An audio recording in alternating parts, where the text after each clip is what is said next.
Hi everyone and welcome to Beatrice's Sector, space where I'm going to answer your questions and I'm going to make predictions.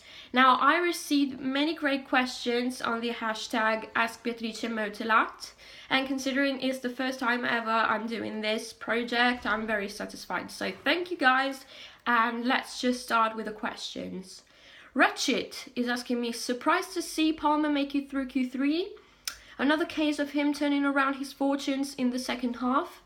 Well, I'm very surprised to see Palmer indeed in Q3. I wasn't expecting him to be this consistent throughout the weekend so far.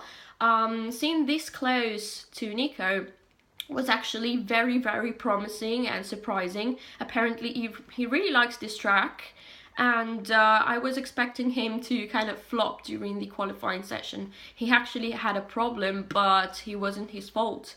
So I'm very happy. It's a great achievement, Q3 at Spa.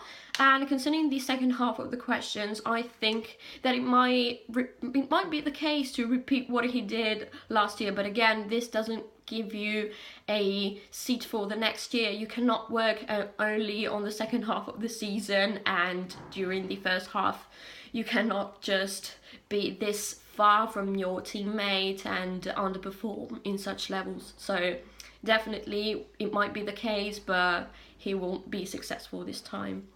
So at Ferris Alonso, would a McLaren-Renault combination be a contender for podium finishes or even wins?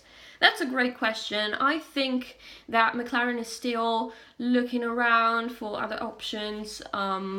They really need to have answers from Honda, but again, they cannot be just alone and focused on Honda exclusively. They need to seek for other partners. Currently, Mercedes is no longer available to provide them with engines, where Renault was a bit open recently to this kind of partnership. So probably something is happening, and hypothetically it might be an interesting partnership, even though I think that Renault needs to fix it very well in order to compete for wins. It might be a podium finishes contender, but maybe not more.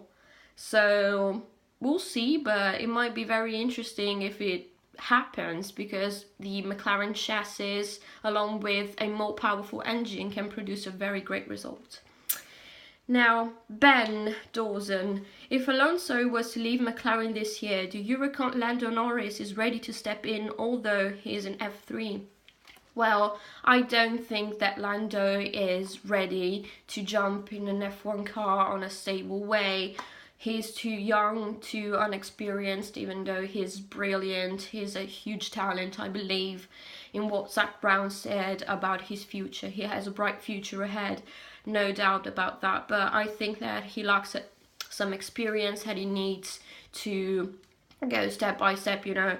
So I would rather see Nick De Vries maybe to step in, but definitely not Lando. However, I really like the way McLaren is breeding its talents and giving them chances with Formula One, such as the Budapest test with Lando.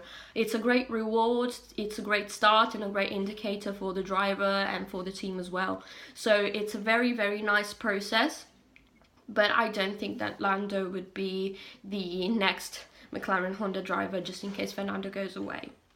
Simon Brooks, do you feel Kvyat will leave Formula One at the end of the season, or does he have a future still in Formula One? I think that he will leave, actually. This driver hasn't been doing really well, also with the penalty points, and his behavior is just so questionable. I'm very sad about this driver, about the deep push he suffered since last year, so I kind of feel for him, but I think that he will leave. And there is also a driver who is pushing for a shot, which is called